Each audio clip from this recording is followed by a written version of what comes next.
नमस्कार मित्रांनो, राज्य शासनाने ₹1 पीक विमा योजना राबवली, मात्र बोगसगिरीची अनेक प्रकरणे उघडकीस आली. पेरणी न करता ₹1 विमा भरणे, एखादा एकर पेरणी करणे व 4-5 एकरांचा विमा भरणे, बनावट सातबारावर शासकीय जमिनीवर विमा भरल्याची अनेक प्रकरणे गेल्या वर्षी उघडकीस आली. नव्या बदललेल्या पीक विमा धोरणानुसार या वर्षीच्या खरीप हंगामातील पिकांचा विमा भरताना शेतकरी हिश्श्याची रक्कम भरावी लागणार आहे.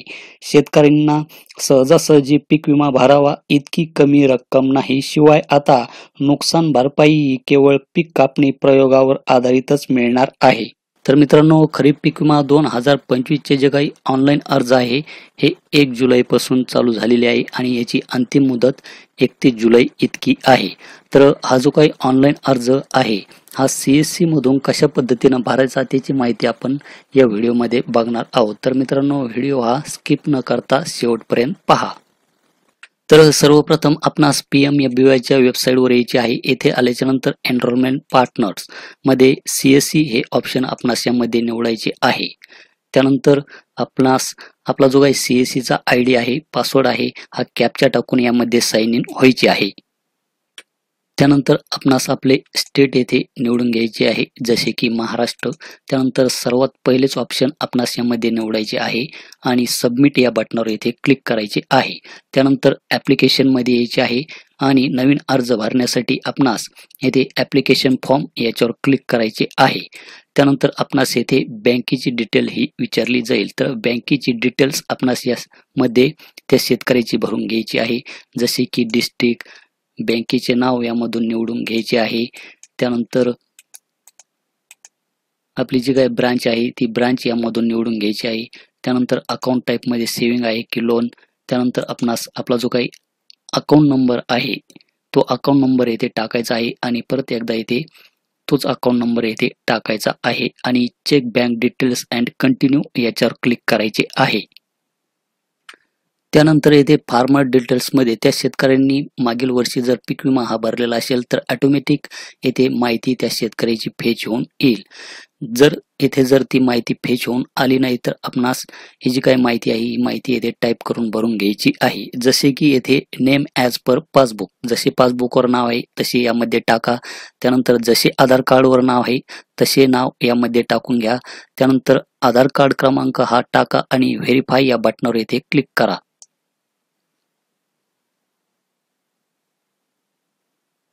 तर कधी कधी येथे प्लीज एंटर व्हॅलिड UID, तर आधार नंबर व्यवस्थित टाकून सुद्धा आपणास अशा प्रकारचा एरर सुद्धा यामध्ये येऊ शकतो किंवा आधार सर्व्हिस इज नॉट वर्किंग अशा प्रकारे सुद्धा येथे आपणास एरर हा येऊ शकतो. तर हा साईटचा प्रॉब्लेम असतो, तर यासाठी आपणास प्रयत्न हे करावे लागणार आहे.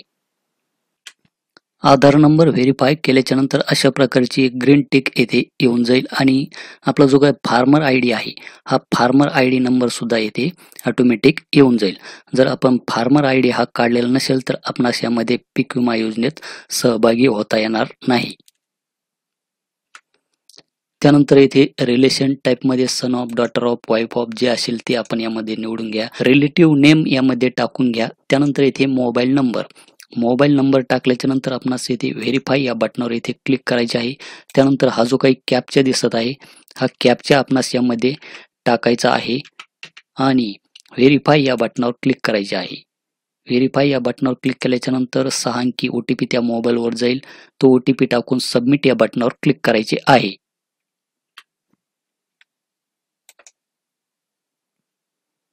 त्यानंतर मोबाईल नंबर आपला येथे व्हेरीफाय होऊन जाईल आणि अशा प्रकारची ग्रीन टिक येथे दाखवेल. त्यानंतर एज आपणास यामध्ये टाकायचे आहे. जेंडर निवडून घ्यायचे आहे. कास्ट कॅटेगरी यामधून निवडून घ्यायचे आहे, जनरल OBC जे असेल ते. त्यानंतर फार्मर कॅटेगरीमध्ये ऑनर म्हणजे स्वतःचे आहे की भाडेतत्वावर आहे की शेअर क्रॉपर आहे म्हणजेच वाटेकरू आहे, हे ऑप्शन आपणास यामध्ये निवडायचे आहे. त्यानंतर येथे फार्मर टाईपमध्ये स्मॉल, मार्जिनल, ऑदर अशा प्रकारचे 3 ऑप्शन आपणास यामध्ये पाहायला मिळतील. तर स्मॉल म्हणजे छोटे शेतकरी. तर याचा अर्थ असा होतो की ज्या शेतकऱ्यांच्या जमिनीची मालकी 2 हेक्टरपेक्षा कमी आहे त्यांना स्मॉल शेतकरी म्हणतात. यामध्ये 1 हेक्टरपेक्षा जास्त आणि 2 हेक्टरपर्यंत जमीन असलेले शेतकरी हे स्मॉल शेतकरी म्हणून ओळखले जातात. त्यानंतर मार्जिनल हे जे काही आहे यांना अल्पभूधारक शेतकरी म्हणतात. ज्या शेतकऱ्याची जमीन 1 हेक्टर किंवा त्यापेक्षा कमी आहे त्यांना मार्जिनल शेतकरी असे म्हणतात. आणि ऑदर म्हणजे ज्या शेतकऱ्याची जमीन 2 हेक्टरपेक्षा जास्त असेल तर ऑदर हे ऑप्शन आपणास यामध्ये निवडायचे आहे.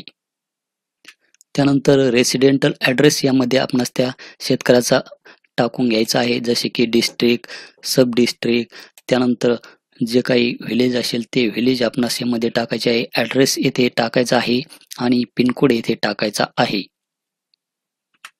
त्यानंतर येथे या बॉक्समध्ये क्लिक करून खाली नॉमिनीचे डिटेल्स आपण यामध्ये ॲड करू शकतात किंवा ते कंपल्सरी नाही. तर मी ही माहिती अशीच ठेवतो आणि सेव्ह अँड कंटिन्यू याच्यावर क्लिक करतो.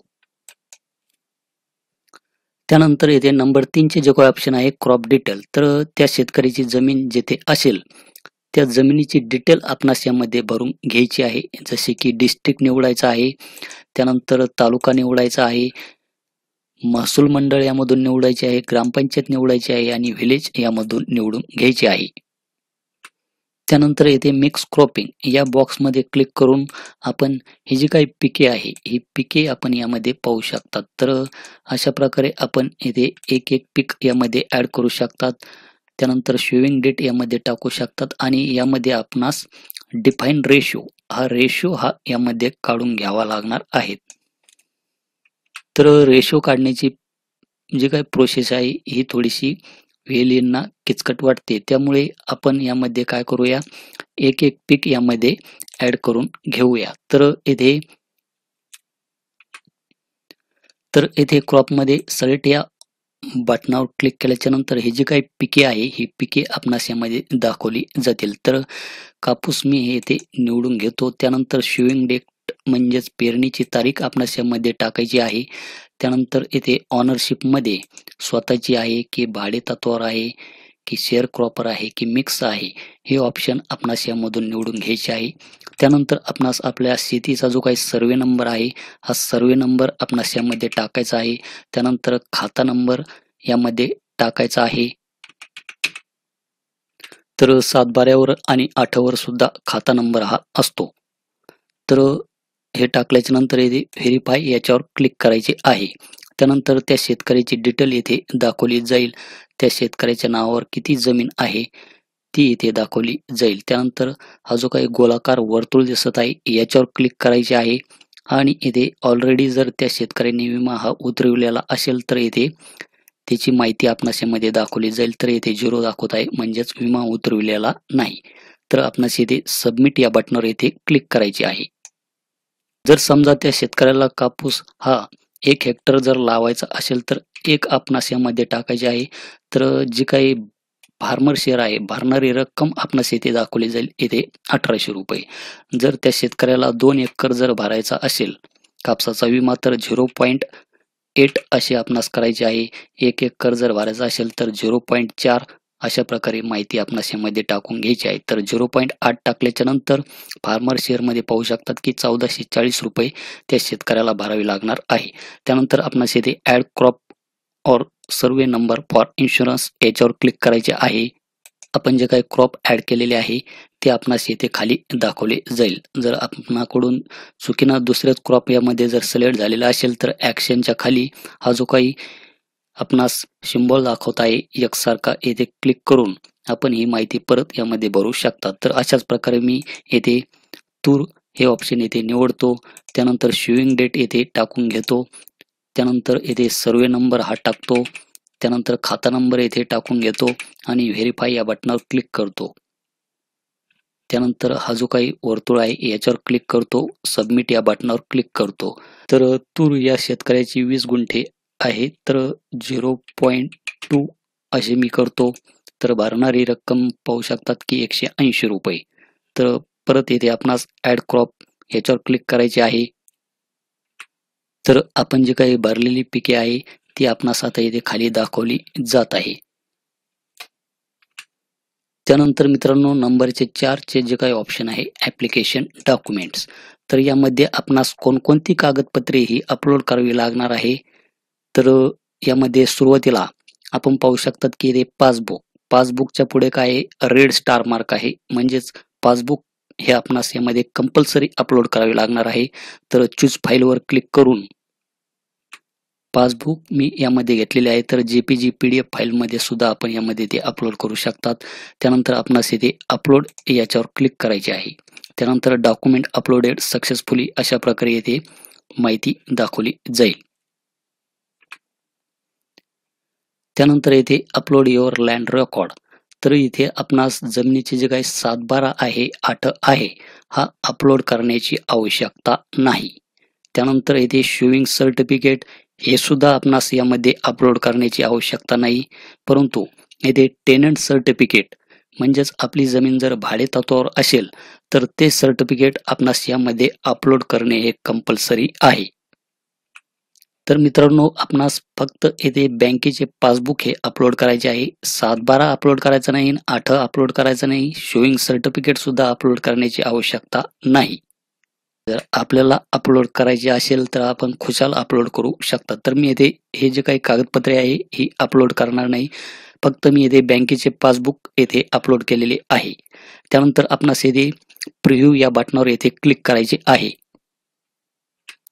प्रिव्ह्यू या बटनावर क्लिक केल्याच्या नंतर आपण जो काही अर्ज भरलेला आहे त्याचा प्रिव्ह्यू आपणास यामध्ये एकदा दाखवला जाईल. तर यामध्ये आपणास सबमिट या बटनावर येथे क्लिक करायचे आहे. तर सबमिट या बटनावर क्लिक केल्याच्या नंतर आपण पाहू शकतात की आपली पॉलिसी ID येथे आता जनरेट झालेली आहे. आपला अकाउंट नंबर येथे दाखवला जात आहे. फार्मर शेअर येथे दाखवली जात आहे.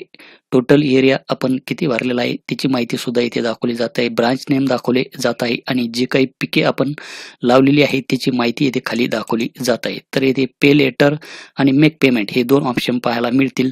तर पे लेटर याच्यावर क्लिक केल्याच्या नंतर आपण नंतर सुद्धा त्या पॉलिसीचं पेमेंट करू शकतात किंवा लगेच त्या पॉलिसीचं पेमेंट करू शकतात. तर मी पेमेंट हे येथे करून घेतो. तर मेक पेमेंट या बटनावर येथे क्लिक करतो. त्यानंतर आपल्याला पेमेंट गेटवेकडे रिडायरेक्ट केले जाईल आपल्या CSC वॉलेटकडे. त्यानंतर आपण येथे पाहू शकतात की सेल अमाऊंट आहे ₹1620 आणि आपल्या वॉलेटमधून किती कटणार आहे ₹1590. तर यामध्ये आपणास ₹30 इतके कमिशन हे लगेच आपल्या वॉलेटमध्ये हे जमा होणार आहे. तर नंतर आपल्याला हे जे काही कमिशन आहे हे कमिशन मिळणार नाही. तर लगेच हे वॉलेटला आपल्या ॲड होईल. तर 1620 मधून आपले किती कटणार आहे इथे फक्त ₹1590. त्यानंतर आपणास आपला पासवर्ड इथे टाकायचा आहे. व्हॅलिडेट या बटनावर क्लिक करायचे आहे. तर येथे आपण आपल्या वॉलेटमधून सुद्धा यामध्ये पेमेंट करू शकतात किंवा इथे इलेक्ट्रॉनिक पे. तर इथे मोबाईल नंबर टाकून हे जे काही ऑप्शन आहे हे ऑप्शन निवडून आपण यामध्ये ॲड मनी टू वॉलेट करून पेमेंट करू शकतात. तर येथे मी वॉलेट पिन हा टाकून घेतो आणि पे या बटनावर इथे क्लिक करतो. तर पेमेंट येथे सक्सेस झालेले आहे आणि आपल्यासमोर एक पॉलिसी ID येथे जनरेट झालेला आहे. तर आपणास इथे प्रिंट नावाचे ऑप्शन दिसेल तर प्रिंट याच्यावर क्लिक करायचे आहे. तर अशा प्रकारची एक पीक विम्याची पावती आपल्यासमोर येईल. तर प्रिंट रिसिप्ट याच्यावर क्लिक करून आपण ही पावती डाउनलोड करून घेऊ शकतात किंवा त्याची प्रिंट काढून ठेवू शकतात. तर येथे पीक विमा कंपनी पाहू शकतात की ICICI लोंबार्ड आहे. तर धाराशिव, लातूर आणि बीड जिल्ह्यासाठी ही कंपनी आहे. आणि आपण यामध्ये जे काही कागदपत्रे अपलोड केलेली आहे अटॅच्ड डॉक्युमेंटमध्ये आपण पाहू शकतात की येथे पासबुक. तर मी नुसते पासबुक हे अपलोड केलेले आहे. तर येथे पासबुक आपणास येथे दाखवले जात आहे आणि बाकीच्या याच्यामध्ये आपण पाहू शकतात की येथे view land record no document, no document, no document, no document अशा प्रकारे येथे आपणास माहिती दाखवली जाईल. तर अशा प्रकारे मित्रांनो आपणास CSC मधून पीक विम्याचा अर्ज हा अशा पद्धतीने भरून घ्यायचा आहे. तर या व्यतिरिक्त जर आपले काही प्रश्न असतील तर खाली कमेंट सेक्शनमध्ये कळवा. भेटूया असे एका नवीन व्हिडिओ नवीन अपडेटमध्ये. धन्यवाद.